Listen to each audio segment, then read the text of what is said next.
Pada Dr. Zakrul Dr. Zakrul.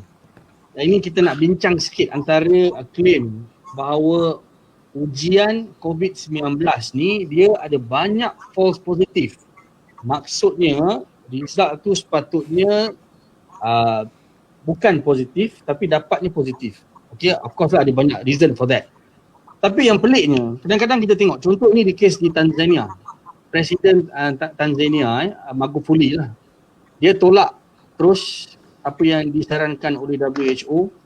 Bahkan dia claim kambing, betik, belimbing pun boleh positif COVID-19.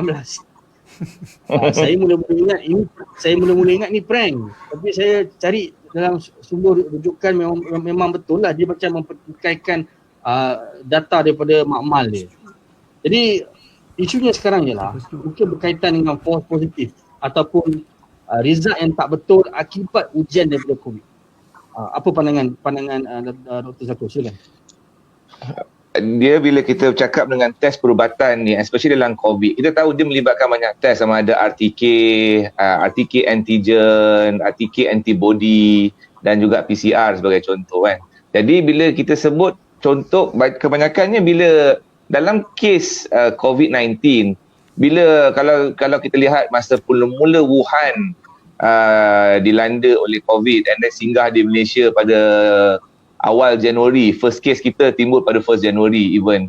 Kita, para expert kat Malaysia pun memilih sama ada mana satu yang harus dipakai untuk test di Malaysia. And bila kita nak test, kita akan berdasarkan sensitivity, specificity, true predictive value, dan setiap test memang ada false positive atau false negative. Dan dalam pada yang kita tahu, bila kita tengok bila lepas tu massive production of test kit. Maksudnya dalam test kit punya massive production pula, yang tu ada banyak brand, yang cap ayam pun ada, yang betul-betul validate by the expert pun ada. Kadang-kadang bila kita main test ikut dan, macam Tanzania sebagai contoh, kita tak tahu macam mana proses diorang dekat sana, proses nak macam kita Malaysia ada MDA, KKM make sure the test yang masuk, kit yang masuk dalam Malaysia perlu dilalui oleh saringan yang betul supaya dia boleh digunakan, and that's dia punya true predictive value atau dia punya sensitivity at least 80% with false negative atau false positive up to 20% macam RTK test. Tapi kalau PCR sebagai contoh memang 95%, almost 99% sensitif terhadap, because kita cakap pasal genetic material. Jadi dekat sini sebenarnya, because advisor tak tahulah siapa advisor Tanzania ni, being a negara miskin, sometimes kita kena ambil kira lah. Kita kena ambil kira faktor-faktor begini, faktor-faktor ahli politik, faktor-faktor penasihat kesihatan. Alhamdulillah Malaysia dah maju, walaupun Malaysia merdeka tak sampai 100 tahun, kita punya kepakaran memang diakui. Walaupun tak cukup facilities itu kita terima, tapi kita baik segi expert di Malaysia, walaupun di private ataupun di public, kita tak pernah jeopardize isu kesihatan. Mana-mana test yang nak masuk dalam, even nak masuk kat Malaysia ni, kita boleh je ambil test daripada Russia, tapi kita tak ambil. Kita boleh ambil ikut dan produk daripada China, lebih murah. Kita tak ambil. Kita nak ambil ubat daripada India, lebih murah. Kita pun tahu ubat daripada India, harga RM10 Pfizer, dia mungkin 20 sen. Kita tak ambil pasal kita tahu nilai. Dan ini adalah integriti doktor-doktor Malaysia yang masih dipertahankan. Jadi kalau kita nak pukul rata Tanzania, nak pukul macam Malaysia, itu adalah macam durian pergi banding dengan bukan tempoyak lagi dah, dengan buah yang paling tak ada nilai dekat luar tu. Jadi masyarakat kena faham.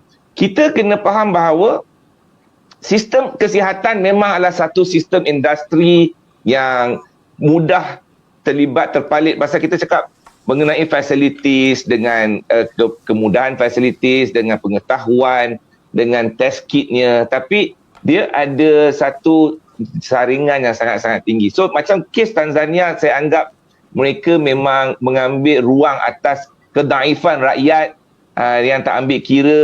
Jadi dalam Malaysia tak boleh begitu.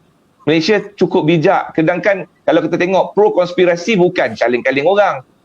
Even PhD holder pun boleh terlibat dalam pro-konspirasi. Means dia boleh pegang scientific basis science untuk dia nak argue dengan kita. Which is, kita kena acknowledge itu. Khilaf dekat situ ada, cuma macam mana kita nak mendepani. So dalam case test yang calit dekat pokok betik, nenah, tu maksudnya the test is totally invalid. Memang tak pernah wujud dekat Malaysia lah, itu saya boleh kata. Because bila dalam situasi bisnes, scam boleh berlaku di mana-mana, even the test kit.